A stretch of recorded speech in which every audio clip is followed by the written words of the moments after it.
Ярданцова Катерина Михайлівна, головний лікар Луганського обласного будинку дитини для дітей-сиріт і дітей, позбавлених батьківського піклування. Я очолюю цей заклад протягом 23 років. Я народилася в родині лікаря і все своє дитинство мріяла теж бути лікарем. Після закінчення Луганського обласного медичного університету я вибрала спеціальність дитячого лікаря. Спочатку я працювала в пологовому будинку з новонародженими дітьми, потім після закінчення аспірантури в Харківському вищому і защити кандидатської дисертації по педіатрії, я почала преподавати в Луганському державному медичному університеті, викладала дитячі хвороби майбутнім лікарям. У 2001 році мені було запропоновано стати головним лікарем дитячого закладу, який відкрився в місті Луганське. Це був Луганський обласний будинок дитини на 130 дітей. У нас працювало 260 співробітників, які піклувалися дітьми. Це були лікарі, медичні сестри, молодші медичні сестри, обслуговуючий персонал. Ми дуже гарно ставились до своїх маленьких дітей. Дітей було багато. В нашому закладі було біля 40 дітей з особливими потребами. Це були діти з інвалідністю, це були хворі діти. І діти були ті, кого залишали біологічні батьки, не тільки тому, що це хворі діти, а й здорових дітей. З 2003 року ми почали усиновлювати наших дітей. Це був пріоритет завжди був за родинами з України, а з 2005 року до нас стали звертатись через Київ з направленнями до наших дітей і іноземні усиновлювачі. З нашими дітьми, окрім медичних працівників, спілкувалися, працювали вихователі. В нашому закладі працювали вихователі, дефектологи, логопеди, психологи. І це життя таке мирне, гарне дитяче життя. Ми дуже тепло ставились до дітей. І наш заклад був признаний одним із кращих в Україні.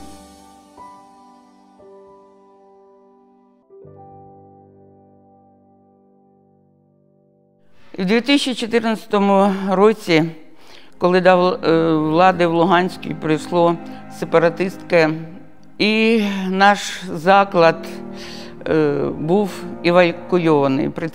При цьому про це мені було повідомлено, що через час наші дітей будуть вивозити із Луганська представників української влади. В Луганській вже не було. Залишалися залишалися наші діти. Почалось відключення світла, відключення газу. Годувати дітей ми розводили вогнище на вулиці, щоб скип'ятити воду. Тому що на момент липня 2014 року в моєму закладі залишалося 69 дітей. 9 дітей – це були тяжкі діти з інвалідністю, які потребували особистого нагляду.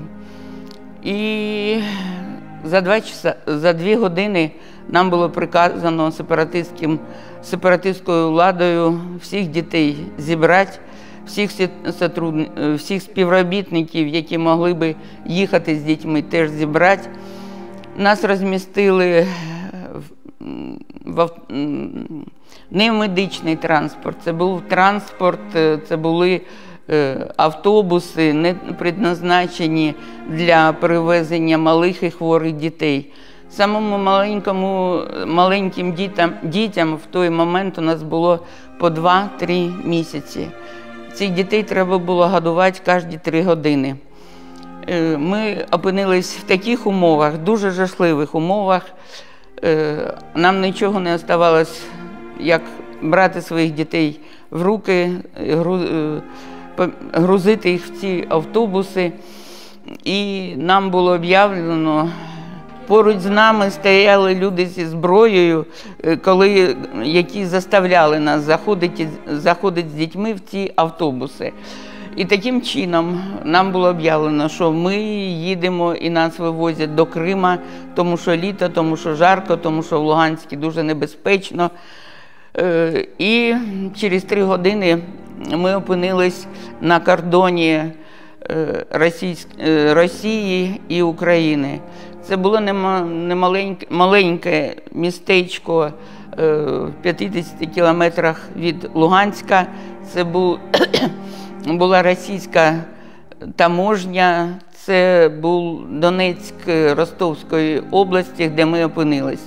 І тут нам було об'явлено, що наші діти їдуть не в Крим, а нас повезуть до Ростовської області, а потім повезуть по всій Росії. У мене в руках були особисті справи дітей. Я змогла забрати з собою свідоцтво про народження всіх своїх 60 дітей, які були зі мною. Тяжких дітей, хворих з інвалідністю ми залишили в Луганській в дитячій лікарні, тому що ми їх не було на яких условиях вивезти їх. І тут на кордоні ми зупинились, і коли до мене звернули, що наших дітей зараз будуть вивозити в Росію, я сказала, що я громадянка України. Мої діти громадяни України, і в Росію ми не поїдемо. І в цих жарких закритих автобусах під крики дітей ми почали шукати зв'язок з Києвом, зв'язок з омбудсменом для того, щоб люди нам почали допомагати. І таким чином ми простояли на кордоні 9 годин. Це була спека, це був липень, це було 40 градусів жари. Діти плакали, діти кричали. Но мої співробітники, коли до мене звернувся начальник таможні, то я сказала, єдине, що мені треба зараз, це кипячена вода для того, щоб розводити молочну суміш для дітей, тому що мої діти кричали з голоду.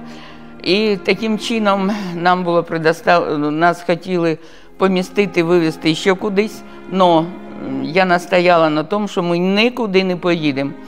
І протягом 9 годин до нас приходили сепаратисти, нам загрожували тут зброєю, загрожували тим, що ми вже ніколи не повернемося до Луганську, що зараз нам тільки треба їхати в Росію. І через 9 годин до мене зверталась прокуратура, приїжджала Ростовської області. Через 9 годин до нас, завдяки тому, що Київ уже розумів, що ми стоїмо на кордоні, і вони зв'язувались, і вони шукали путі, як нас оттуда допомогти. Через 9 годин приїхав генеральний консул України в Ростові, який приїхав зі своїми помічниками, і вони нам допомогли в плані того, що ми тими же автобусами, які були, ми не могли залишити. Коли нам угрожали, казали, що зараз заберуть ці автобуси, я стану з дітьми. Я казала, що зовіть кого хочете з дітей, з автобуса з дітьми я не вийду.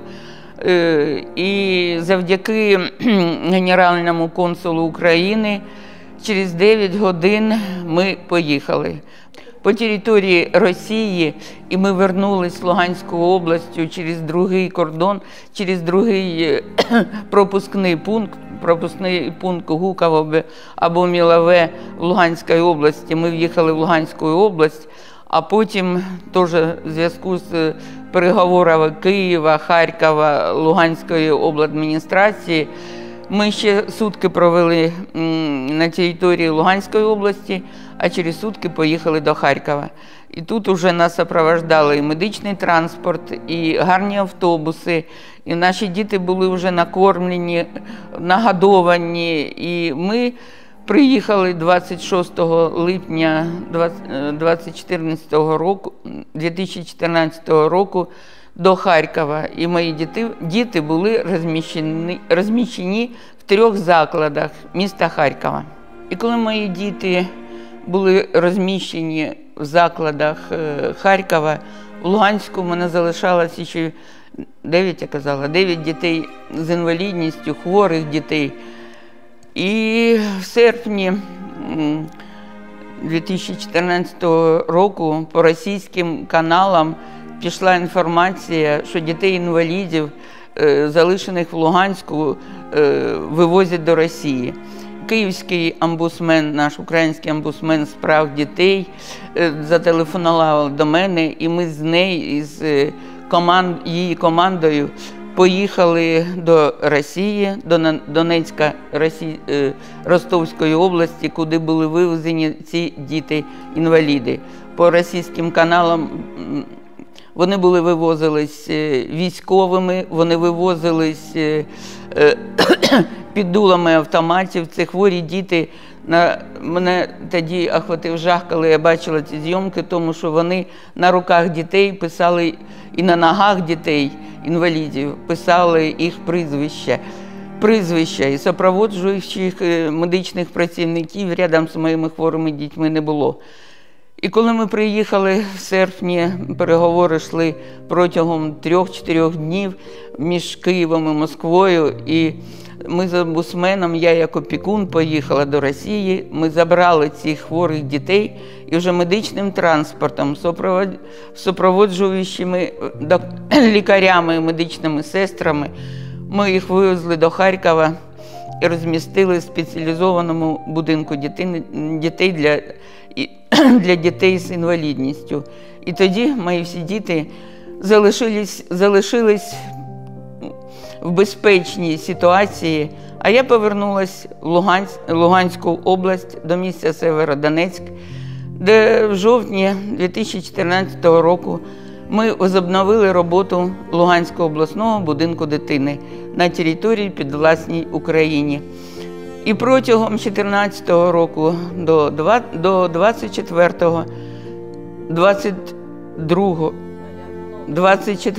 лютого 2022 року ми працювали. Наш заклад працював, і дітей у нас вже було не 130, а 60.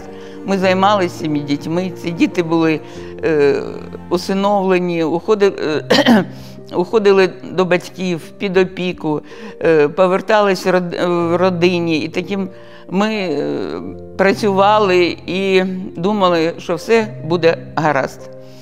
Але нам знову прийшлось їхати в евакуацію. 24 лютого 2022 року мені зателефонувала замгубернатора Луганської обласної адміністрації і сказала: «Катерина, збирайся, збирай своїх дітей, поїдемо до Львова». До Львова ми їхали потягом. З Сєвєродонецька нас виїжджала потягом наш заклад для санаторна школа-інтернат, це для старших дітей. Ми були розміщені в 2 вагонах. Це були вагони, які не призначались для того, щоб там знаходились маленькі діти. Самому маленькому нашому вихованцю був 1 місяць. Це була дитина, народжена 7 січня 22 року із 7 дітьми і з 20 співробітниками які дали згоду покинути Сєвєродонецьк, покинути свої родини і поїхати з моїми дітьми в евакуацію в Львів. Ми їхали 2 доби в умовах, не предназначених для маленьких дітей, але ми розуміли, що ми їдемо від війни, ми їдемо в затишне місце, тому що в Сєвєродонецьку, в Лисичанську вже лунали вибухи, вже було совершенно небезпечно залишати дітей. І ми були перший заклад, який евакуювався з Луганської області до Львова. У Львові нас розмістили в будинку дитини, розмістили поруч з такими ж дітьми і в такому ж закладі, медичному закладі, як і наш. Але це були другі умови. Нас дуже гарно зустрів Львів, але це була вже не наша рідна домівка. І, як, мабуть, всі розуміють, в лютому, в березні 2022 року дуже багато волонтерів, небайдужих людей хотіли, щоб діти-сироти, і це були керівники вищих закладів, щоб діти-сироти опинились в умовах небезпечних для них. У Львові нас розмістили в такому ж закладі, як наш будинок дитини. Це був Львовський будинок дитини номер 1. Там були гарні умови для наших дітей, і ми думали, що ми опинились в безпечному середовищі. Але коли во Львові теж почали лунати вибухи, і кожну ніч наші діти, і місячні, і 2-місячні, і 3-річні, бігти в бомбосховище і там проводити ніч, півночі. І це було дуже тяжко і для співробітників, і для дітей. І до нас в той час зверталось дуже багато небайдужих людей, волонтерів, які пропонували, щоб наш заклад перемістився в умови, де не буде вибухів, де не будуть наші діти проводити час у бомбосховищі. І тому було вирішено наше переміщенням не закладу, а частини дітей на оздоровлення за кордон займалось дуже багато людей, небайдужих людей. Це були представники Луганської, в першу чергу, Луганської обладміністрації, це були представники Міністерства міграції Словенії, тому що хто відкликнувся і запропонував нам свою допомогу, це була Республіка Словенія.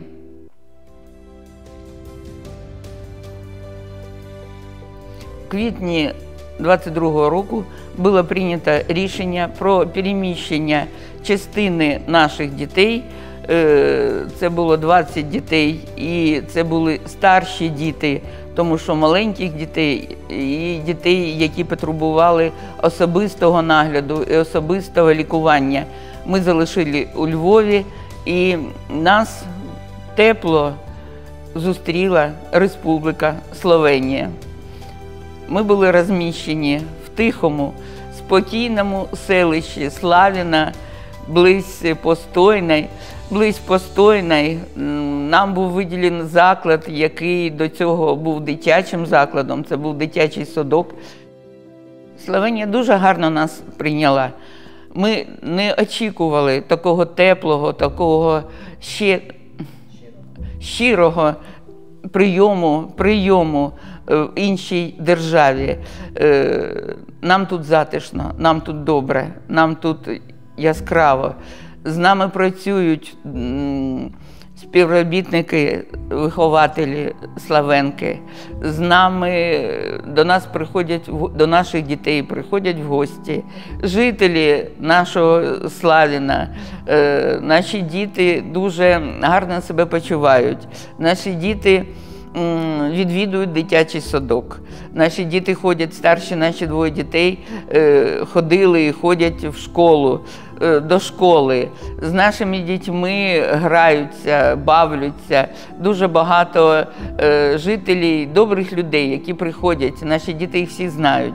На сьогодні через 2,5 року наші діти розмовляють словенською мовою. Вони дуже люблять спілкуватись з дітьми. Вони в дитячих садочках нічим не відрізняються дітей, які поряд з ними. Ми дуже вдячні всім, хто нас таким чином привітав. Ну, хочу сказати, що ми заклад інтернатівського направлення. У нас діти-сіроти, діти позбавлені батьківського піклування. А всі діти, треба, щоб всі діти виховувались в родині. Так, як і в Словенії всі діти виховуються в родині, так і в Україні. З 2023 року по постановам українського уряду наші діти, які знаходяться тимчасово за кордоном, мають право бути усиновлені або переведені до приймальних сімей в Україну. І на сьогоднішній день вже 8 дітей. Ми приїхали, нас було 20. Зараз нас 12. 8 наших дітей повернулись до України, вони повернулись в приймальні сім'ї, вони повернулись до усиновлюючим, які приїжджали сюди в Словенію, дивились на умови, дивились на дітей і потім забирали цих дітей до України. І ми плануємо, що в найближчий час ще 3 або і 5 дітей, які перебувають з нами зараз тут, теж повернуться в родину, в нову родину, українську родину в Україну. А я, як головний лікар, як і мої співробітники, ми будемо працювати з дітьми до того моменту, коли остання наша дитина повернеться до родини. І в неї будуть свої батьки, і мама, і тата, про яких наші діти мріють.